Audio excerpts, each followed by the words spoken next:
All right, and I'm here with Keith Rogers. My boy Keith Rogers, how's it going, man? It's going, man. How have you been? It's going, man. Oh, I'm fucking great. You know, I just moved. This is the first podcast I'm doing in the new space. Hell yeah. And in fact, wait. There we go.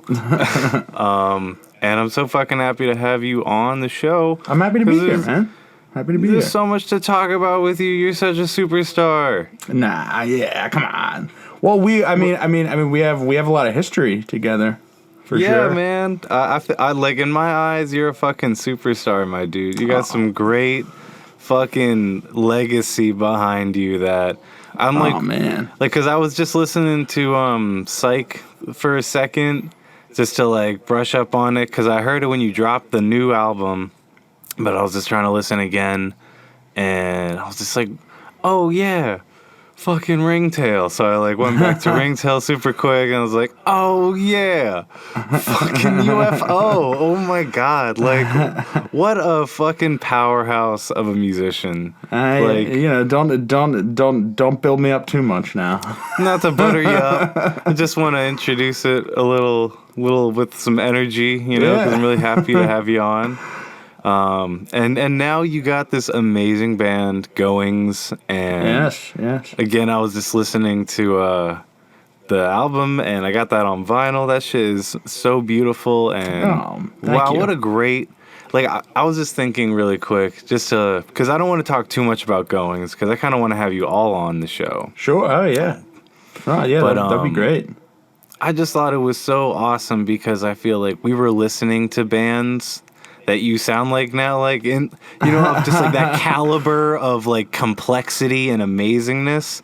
Like, I feel like I'm listening to the hometown Delta Sleep, you know, like just like some face melting shit. Wow. And I'm like, yo, y'all did it. Like, I feel like when we were in Larry, thank you. Like, we were like trying to do some wild shit like that, but like, I feel like this is just like, boom, like blowing it out of the water. I think definitely Larry was definitely more of like a, just like an emo party band, you know? Like that was kind of more our vibe. For sure, especially in UR, but like some of the shit Jeff was busting out, it was just like, bro, what are you doing? How does that fit in a 4 count? Shit like that. He's super talented and like totally like underrated. Like, I mean, like you're saying, like with his parts, like it would just kind of be like, how did you like write that down, or how did you like come up with like whatever the counts that he's like came up with? Like, that still baffles me.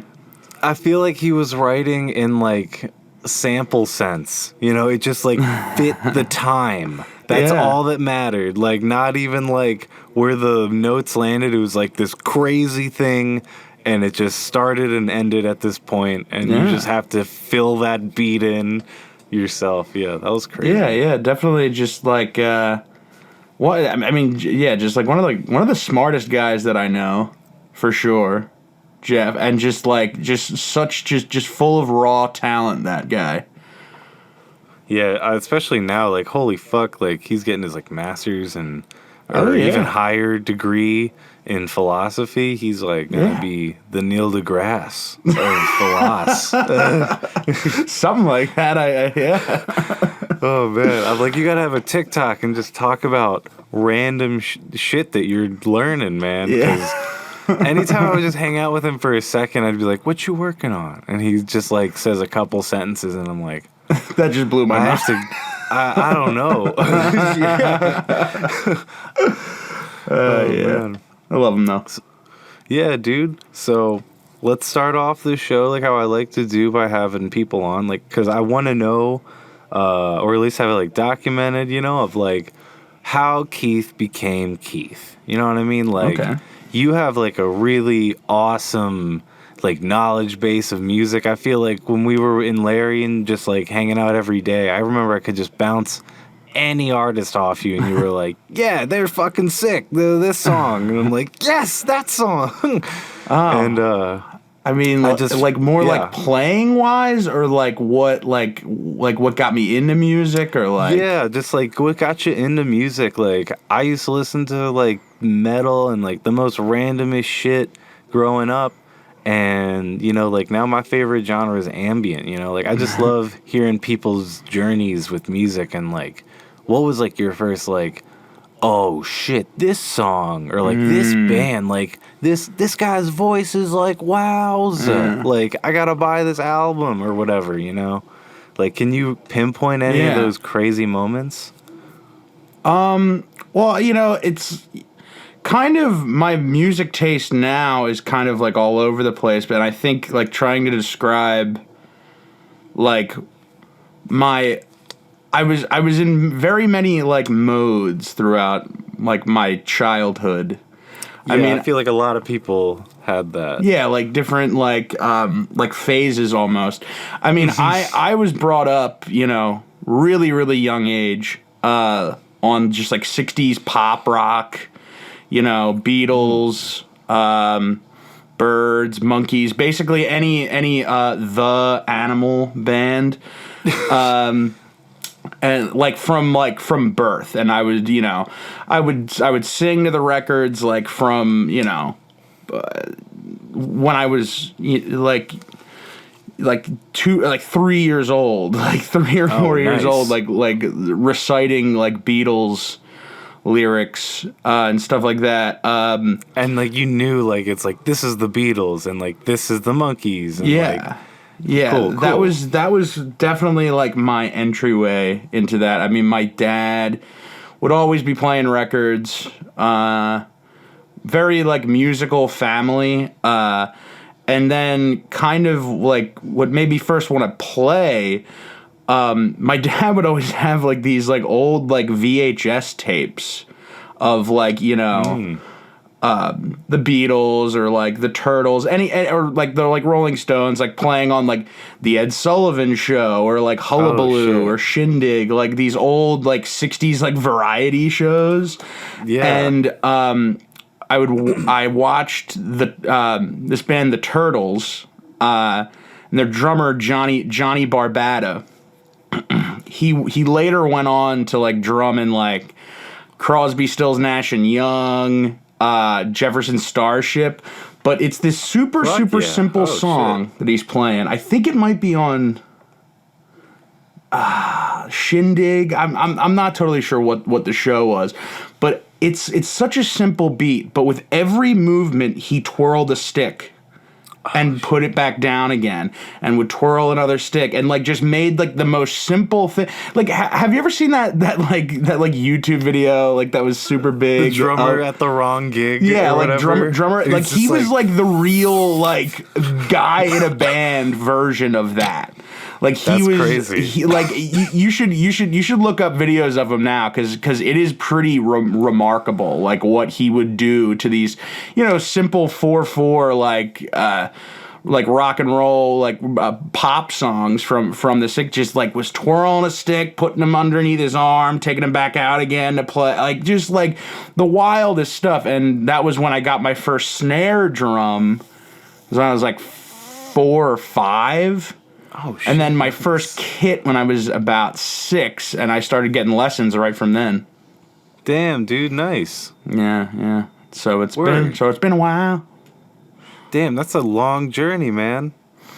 And like you just kept drumming through grade school and up until middle school. And when did you start singing and playing guitar and stuff? Well, I mean, I was singing like kind of just very amateurly, like throughout that whole point, like even before I wanted to play drums, I was always singing the Beatles records and all that kind of stuff. And I guess, did you ever do like the choir or anything like that? I did choir, but that wasn't until like high school. It's so funny because like, you know, your school, like your early like years are like so short now looking back, but like to me, like all of my musical changes are like so like vast. So like I guess just like being around like my brother and like all the bands he was in, I started playing guitar just basically by watching people, because it was always just around. and I started playing guitar when I was around 13, and I was like, I was actually playing in bands when I was like a kid, like when I was like 9, 10, 11. Nice. Like at do you remember Collinbrook at all? Brooke. What is that? It What was is that? it was like this church that like it was the church in front of the Sunoco at the the fork in the road. Yes, I've played there a few times. Yeah, like my first show there was when I was like, I want to say 12 or 11. And Yeah, like sick. you would just kind of like call them and then they would just put you on this random show. Yeah, oh my god. Yeah, some of the bills were ridiculous. I remember I was in like a death metal band.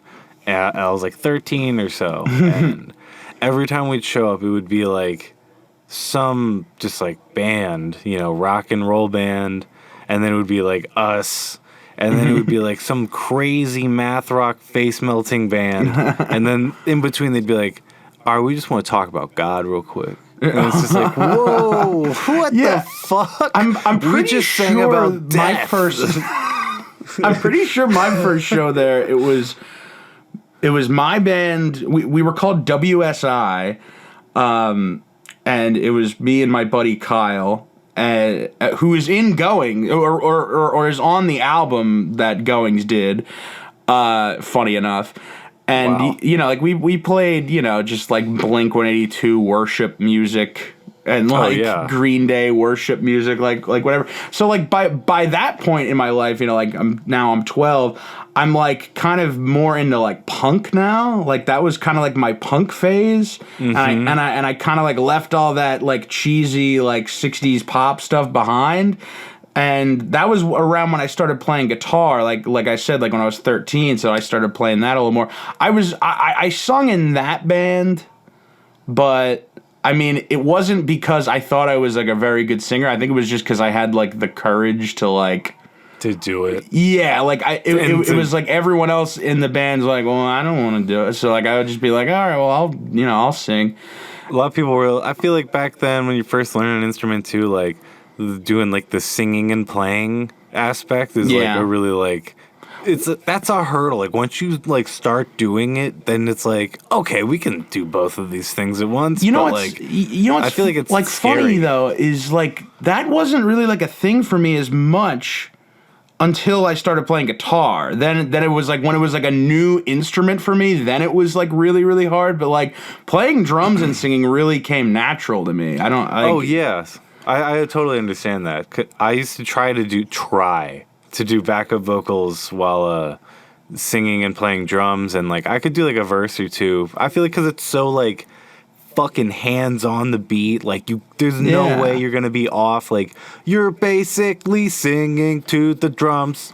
Yeah. It's like staying in time and all that. Plus, like you started that so was, early. Sorry, God what? Damn. And you started playing drums so early, too. Like, that's really crazy. Like, I don't hear that a lot. Yeah, I mean, I don't know. Like, while other kids were, like, outside playing baseball with their friends or whatever else, like, or, like playing sports, doing whatever kids that age do, like, I was playing music. I was like, I want to be that. Like, that was, like... I that was just always what I wanted to do. Fuck yeah. I wish I had that realization at that age, man. It's a gift and it's a curse. Is it though? Because I was that asshole outside running around trying to be one of those kids until I realized like, oh, I'm fucking not. I want to be inside writing music. Sure, like, yeah. I mean, it's there's there's good and bad that comes with everything. I mean, yeah, like sure, there were friends that I had that like I would go and like shoot hoops with or something like that, but it was never like the main thing on my mind. It was like even like way back then. Yeah. I only had like video games on my mind when I was like being forced to go to basketball practice or some shit. I'm just like, I want to play Dragon Ball Z or something. I mean, I fucking love that shit too. I mean, it doesn't, but just like I definitely knew that like music was something that I wanted to be a part of. you just can't stop doing it. Yeah. It's just like... Yeah. Haven't really... Did you think because, like, you grew up listening to these people, like, so early and, like, especially a band like the Beatles, like, someone who... A group who's, like, totally idolized and, like, basically worshipped at this point. Would you say, like, it's almost like I want to be, like, important like these people, like, I want to be skilled like these people to where, like, my dad will be like, this is awesome. You know what I mean? I always felt like it's kind of like a subconscious... That could definitely be, like, a subconscious thing. I mean, I just kind of... I think, like, it's more like I idolized them, so it's like I wanted to do that, you know? That's I'm just throwing the dad thing in there. No, sure. But I mean, like, even, like, you know, a band like the Monkees, like, I watched their TV show, like, when I was a kid, like, you know, like, that was kind of like my Dora the Explorer or something. Like, that was like my version, like my kid show. And it still holds up, like, as a kid show for the most part. Like, but I mean, like, watching them kind of just being like this band and they all live together in this house and they're wacky. I was like, that's awesome. I'm wacky. Like, let's do it. Like, so that was like really it was more like, I saw myself in, like, people like that, maybe, like, they're silly and they, you know, they have antics and they can sing a song, and it just appealed to me a lot. I felt that way through music videos. I felt like everyone in a music video is cool looking. They're always like there's no doubt about, like, what I'm watching is, like, globally recognized as cool. Right. I didn't know it was, like, trendy or, like, this band sucks or whatever. I'm just like, look at this. The screen's dark, but I can see them. Well, and also, like, when you look at something like the Monkees TV show, like, that was, like, a proto music video. Like, that was like, way before, like, I mean, yeah, like, the like, Beatles and stuff were doing stuff like that. But, you know, even the one guy, Mike Nesmith from the Monkees, he went on to be one of the creators of MTV. Like, he, like, because he saw, like, the power of, like, combining the things. Yes, you know? yes, exactly. Like, I've always said, like, that's the future, is, like, combining these mediums that we're very much establishing in their own right. And now that we're like, okay, I fucking listen to music. I'd like to listen to music and play video games now. Or it's like, okay, I've played video games now. I'd like to watch some other guy play this game and tell jokes about it. Right. Or while listening to music, you know, and it's just layer. Like, as soon as I saw that Action Bronson show where it's like he's watching Ancient Aliens and just fucking chilling, smoking weed. And then, like, Tyler, the creator, or whoever else just comes through and hangs out. And it's like that's the whole show. I'm like, this is 5 things in one. Like, this is the future of TV. And so I definitely think, like, especially the Monkees TV show is so ahead of its time. Like, I feel like nothing has done that really well again. I'm sure there's a couple examples I'm missing. Like, there's got to be a few, like, musical shows. I mean, like you could say, I mean, it wasn't like a show, but, like, the Jonas Brothers, like, they had, like, movies and stuff.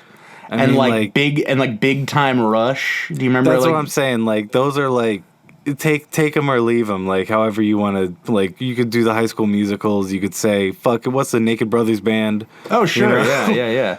Definitely. You could even say maybe Drake and Josh, but not really, because there wasn't a song. No, I'm thinking, I mean, like, there was definitely the linking of, you know, music. Like, there was songs that came out of that, you know, everyone our age knows the songs. Like, that intro, you're not gonna forget that intro. No.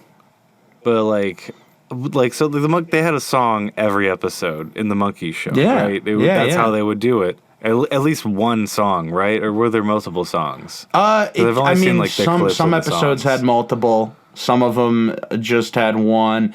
And then, like, you know, sometimes they would even like recycle a song. Like it would be like, oh, this was in the other episode, but then like this is like it was more like, you know, they'd be setting up the plot of whatever's going on, and like every episode would basically end in like a Scooby-Doo-esque romp where they're all running around like, oh, we're running from somebody, they're from the bad guy, or like everyone is fine in the end. Now let's sing about it, and like that was kind of like the formula of the show. And I mean, eventually they always sang all the songs, but the first 2 records they didn't play on them besides Mike Nesmith. Excuse me. And they like eventually became a real band, which is like really, really astonishing to me. The one guy, Mickey Dolenz, always says like the Monkees becoming a real band is like Leonard Nimoy really becoming a Klingon or whatever like race of alien he's becoming a Klingon. Yeah. I didn't know if it was like a Klingon or I don't know, or if a it's Vulcan or something. I'm not sounds good right. with the Star Trek. Vulcan sounds right, but that also sounds like a ship. It could be a ship. The Vulcan ship. Maybe he was saying it's just as crazy as him turning into a ship. I don't know. Because that works just as well. Fuck. I'm trying to think, like, I think Metalocalypse was a show that had a song every episode. Yeah. And they had like multiple records. And that was good. They were a real band too. But like nothing, like we have like Adventure Time with like a rarity song. That's amazing, but it's so rare. Yeah. And same thing with Steven Universe. They have like random songs, but like it's not every episode. But like it would be like cool to have like a modern Monkees, like for it to like literally be like about a band doing stuff, because it literally hasn't been updated like since then. Like exactly. Bands, what they do now, that should be what the show is, like going to the dingy house show and, like having a sleazy manager or like, whatever else. Like, there's definitely like more things to be explored 50 years later now.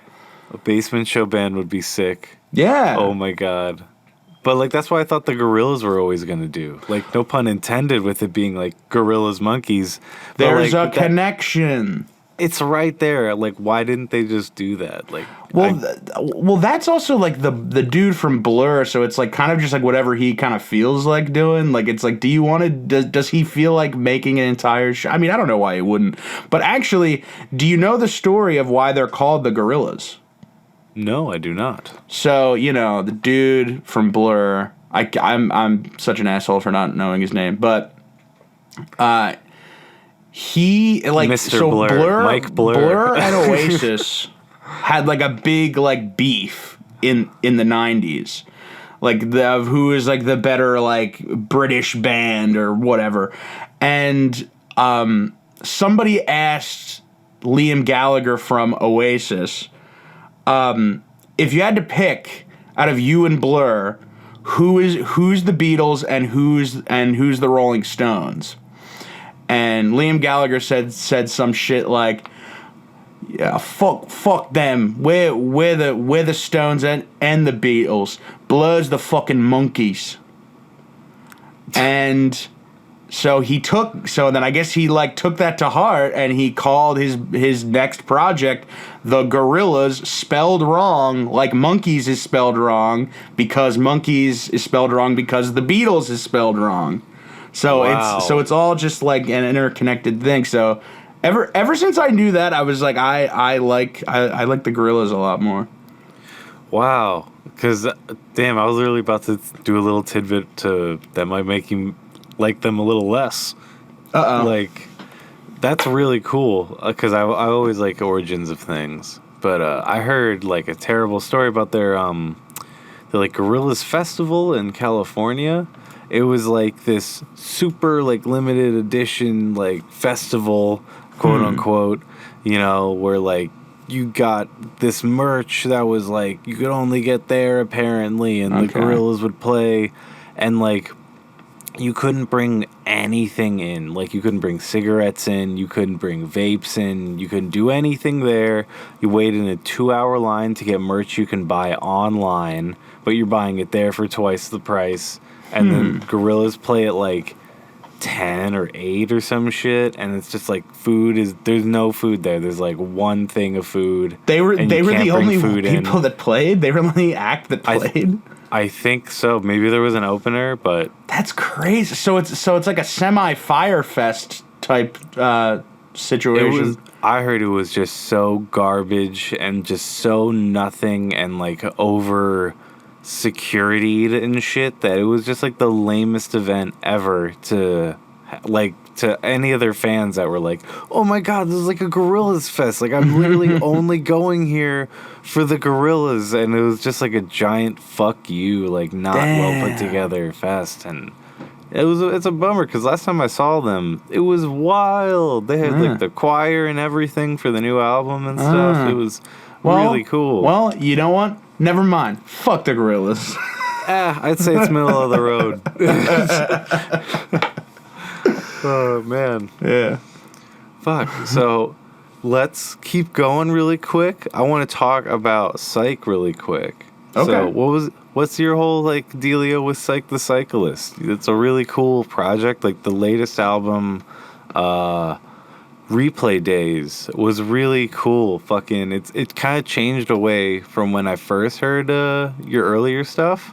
Like, Stay reminds me a bit of, like, All-Time Quarterback, if that, like, kept that vibe into a new band, like, in today's day and age or some shit. Like, I can really hear, like, your Death Cab influences a bit, because I know we've goshed about that a little bit together. Yeah. Oh, yeah.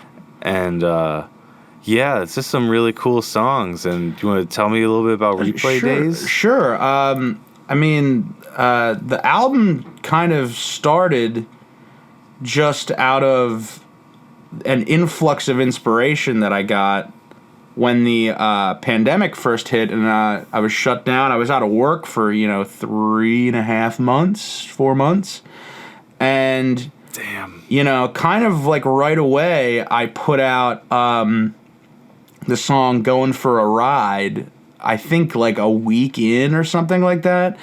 And really, the project is just everything that I recorded during that that 4 month span, and kind of the title Replay Days is like kind of just talking about just that, like how every day kind of seemed the same. You get up, you do your.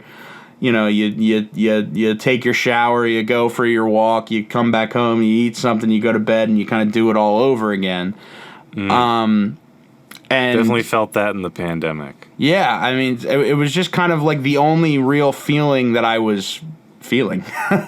And it kind of just gave me a lot of inspiration that, like, I'm not going to get this much time to just do nothing for a while. And it's also just like the thing of just I felt like I needed to stay productive and do something. And yeah, that first song, Instant Replay Days, there's an album by the Monkees called Instant Replay that the cover is definitely hearkening to that I was listening to like every day, and I just thought it was funny. Literally the album is called Instant Replay. All of my days are feeling like they're the exact same. It was like I was in this like alternate dimension or something. Like I was in this like you were watching your own Groundhog Day, and it took you like a while to realize like the soundtrack and what it's saying. You're like, exactly. Oh shit! And even in that song, Instant Replay Days, or Instant Replay Day, I kind of the point of the song. It's the same 2 chords the entire song, with lyrics coming in and out, and then just a little riff. I wanted even the song to just be a replay. It would just kind of just keeps going. It doesn't. the parts don't change. I mean, there's parts where it kind of like breaks down a bit, but it's still those same two chords over and over again. You know, kind of like I say my piece with the lyrics. This is what I did that day. Then the riff comes in. All right, now it's starting all over again. Then I'm gonna say my next piece. Riff starts and it's starting all over again. And so that was all the songs that I did during that 4-month span that I was stuck inside. Nice. It's a great intro track, and just like, I don't know, the whole thing's very crisp, very tight sounding. Thank you. I like it a lot. Very crystally. Yeah, definitely like Smiths / like Cure inspired, I would say. I can see some of that. Yeah. Like early Cure, like when they're like a little more punky Cure. Yeah, with a synth here and there. Mm-hmm.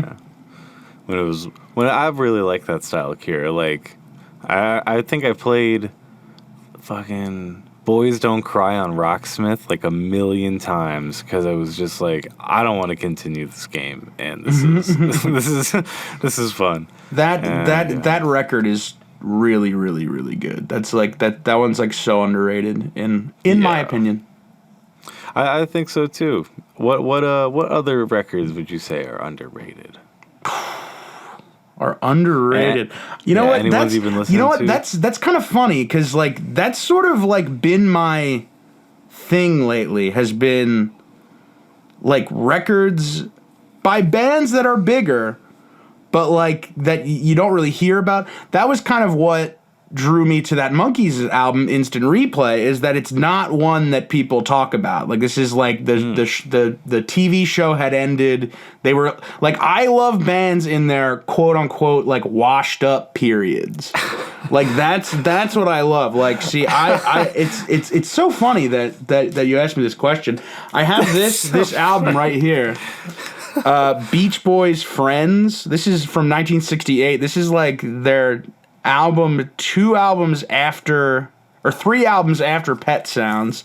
Oh, and my God. It was like when they got back from India, like studying with the Maharishi, like the Beatles did.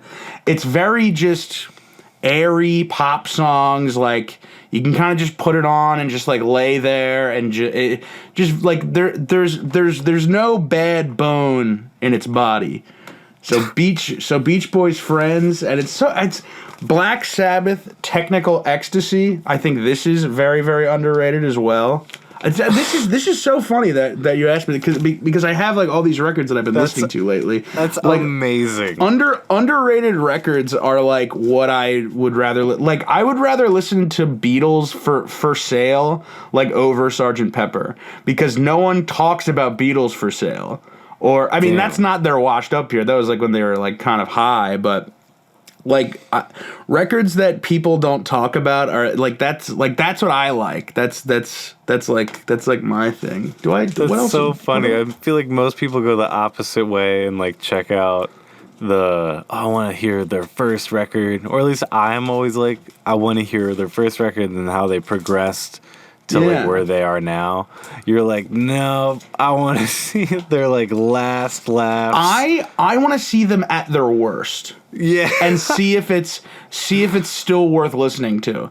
And if it is, then I think that band is special. Now, this isn't like really known as this, but I've been listening to Presence by Led Zeppelin a lot lately. This record is like, it just rocks the whole time. Like I love Led Zeppelin when they do their little folky 12-string. We're talking about elves or whatever the hell shit. Like, that's fun and all, but like when that fucking guitar is rocking and that bass drum is just bumping. I was gonna say the kick is always very recognizable for them. And just like that's why I like that album. There is no it goes off literally the entire record. It does not quit. I love it. Fuck. That's a great answer. I mean, and these are just the ones that are sitting next to me right now. Yeah, shit. You like had that shit ready. You're like, actually, I have them right here. It's literally just what I like to listen to. It's much more interesting to me. Maybe it's more interesting to me because at a younger age I was listening to a lot of these bands like big albums. Like, so now I'm not sick of them, but like it's kind of like a been there, done that kind of thing. And then let me see and then your when you whole find side. a record by a band that you love so much, like 30 years or you know, like however like many years later, it's like it's almost like they came out with a new album. It's Yeah, like, for whoa, sure. there's a new Beatles album that I haven't listened to. Like, holy shit. Like, That's how I felt when I was first discovering like Boards of Canada and like Aphex Twin and stuff. Like I would like listen to like the first couple albums and like or whatever I would hear in like a David Firth video, which is how I got introduced to them. And I was just like, yo, what is this tape they put out in the 80s? Or like, this is the record that has Roy G. Biv on it. Roy G. Biv is a re-release. Oh my God. And it's like all this shit. And I love that stuff. Like, or hearing like the demo versions of like, cause Real Estate did that for one of their songs, I can't remember, but like there's a really shitty demo version on Reality, and it's on Days, like redone, like all nice and stuff. God, what is that big song by Real Estate? It's real. It's Talking Backwards. the music video has a horse in it. Crime. A horse? It might be that one. I don't know. Is it off? I feel like it's not like whatever it's called. It's like one word, and it's not something they say in the song. As I wait for you. Oh. That's... As I wait for you.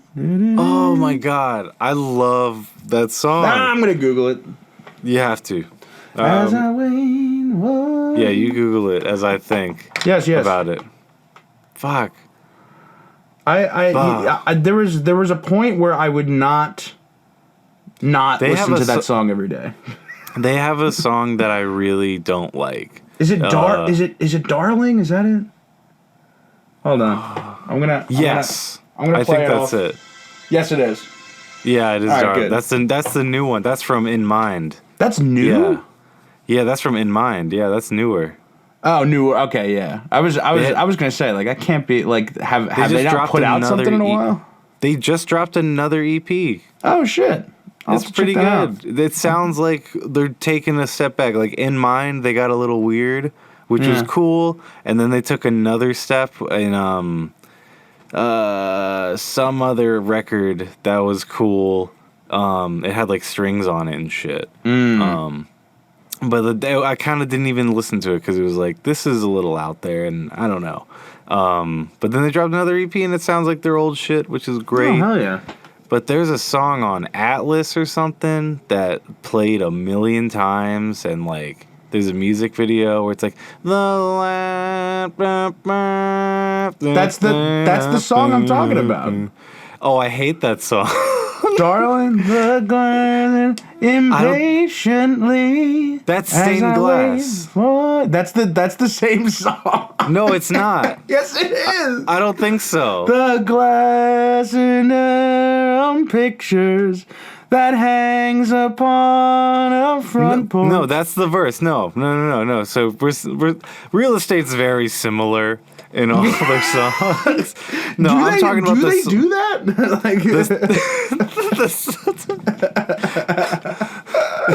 I'm talking about the song "Stained Glass." That was a weird song. oh, okay. No, Darling's no, a good song.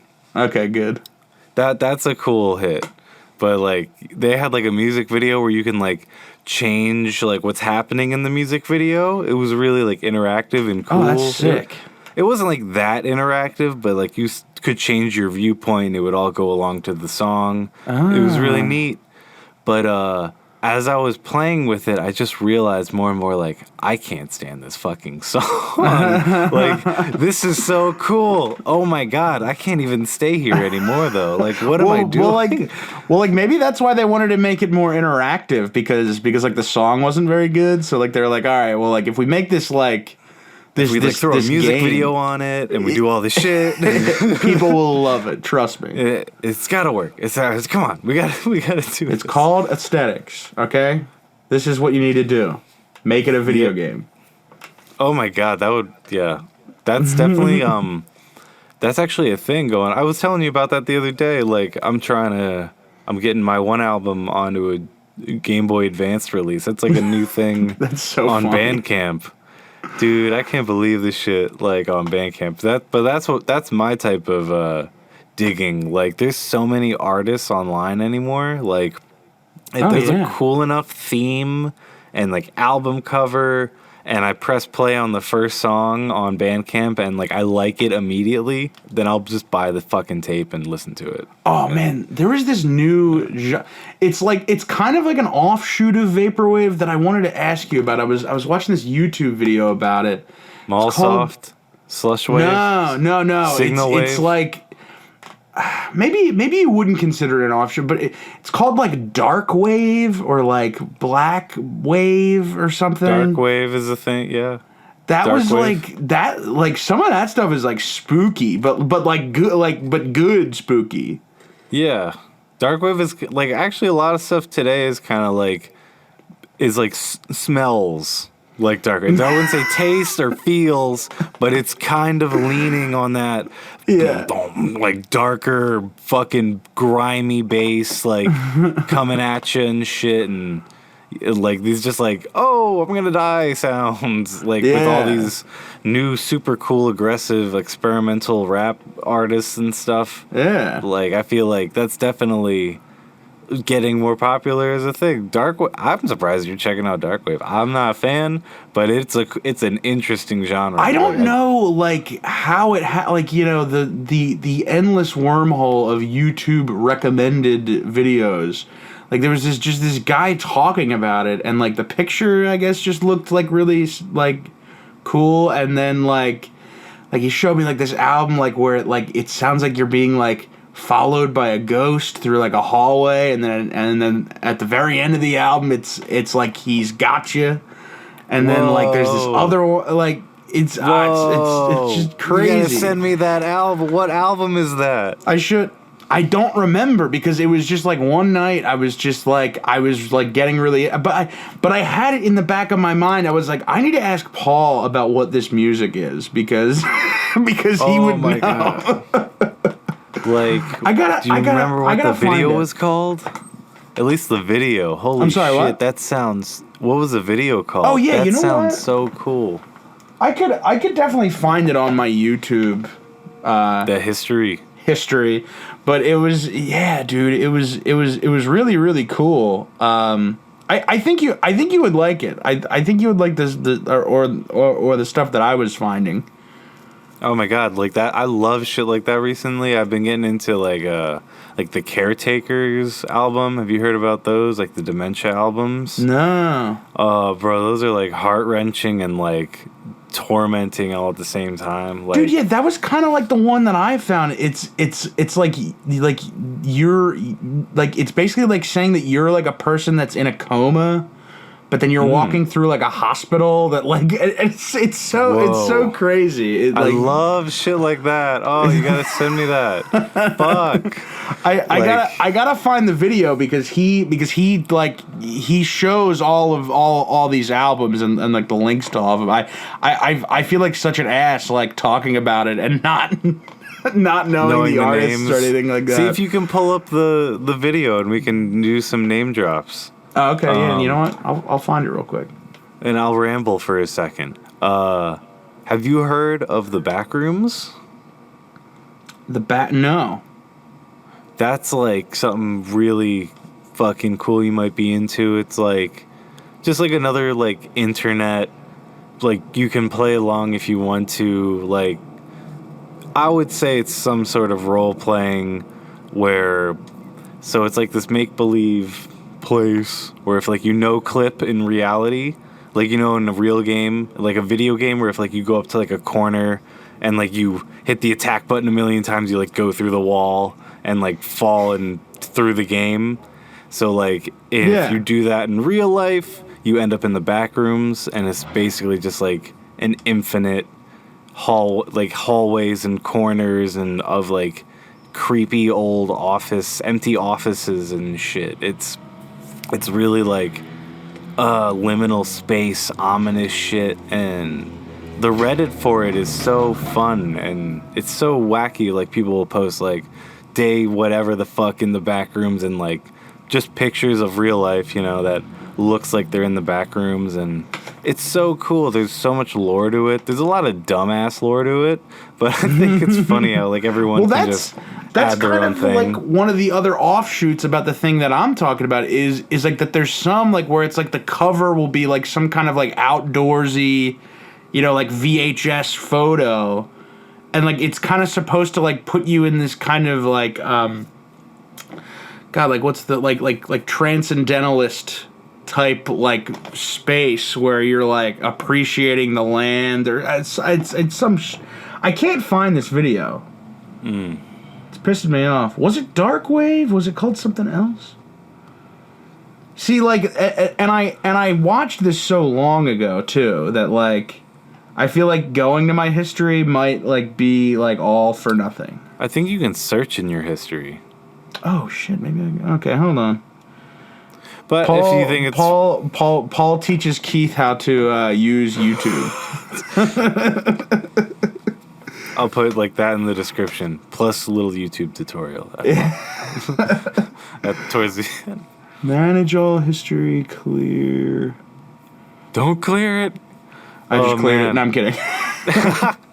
Nah, see, because like I literally watch YouTube like as I go to bed. Like, dude, I watch so much fucking YouTube. I've been watching To Catch a Predator a lot. That's such a good show. Oh man, why don't you take a seat right here? The best part is his one-liners, man. Like the bait person will be like, dude, yeah, I'm just gonna go get a drink. And he's like, okay, that sounds good. And Chris comes, you know what else sounds good? Take a seat right there. Why don't you take a seat right there? Well, why don't you take a seat right there? And what are you doing here? I'm just hanging out. You're hanging out with a 13-year-old girl? So fucking good. The only like every once in a while, like, don't you just get like a person that like immediately starts running? Yeah, like Chris comes out, like I'll fucking pause it, and like you see the guy's face when it's like, oh no, and he just knows he's going to jail. I'm like shocked over. that you don't get like, more no, and of those out. Because it's just like that show has just become such a like huge thing. I mean, I don't know. Maybe that doesn't make for as good TV. Just like always them immediately. My connection is unstable. Oh, well, you're doing good with me. Yeah. Well, I mean, like a thing just came up saying your connection is unstable. And it just spooked me. I can't find this friggin' video. I'm gonna have to find it somehow and send it to you. I'm trying to search my history and it's not letting me. Hopefully or I'm going to the search bar and then it's just like searching it like normal. No worries. Well, then we'll just continue that whenever I get a chance to interview Goings. Oh hell yeah, for sure. Yeah, so, I would love that. So I'm gonna say, do you have anything else coming up for Sike or Goings? I know you guys just recorded something, but we'll talk about more of that later. Maybe preview anything, touch on anything. What's going on? What can we plug now? Yeah, I mean, Sike, I have that album out, Replay Days. I'm working on stuff, but it's like all very loose, and I've actually been having a bout of writer's block lately, but that's like something that I can usually get myself out of. Actually, Aiden gave me some great advice on writer's block, that is write something bad. And like, that's fun. If you let yourself just write a bad song, then like that's good. Like if you don't even let yourself get the song out of you, and you're judging it before it's done, then you're just giving up before, that's over. Damn, that's fun. That's a really good idea. Like, write something bad. Just write it bad, and then if at the end of it it's still bad, then all right, fine.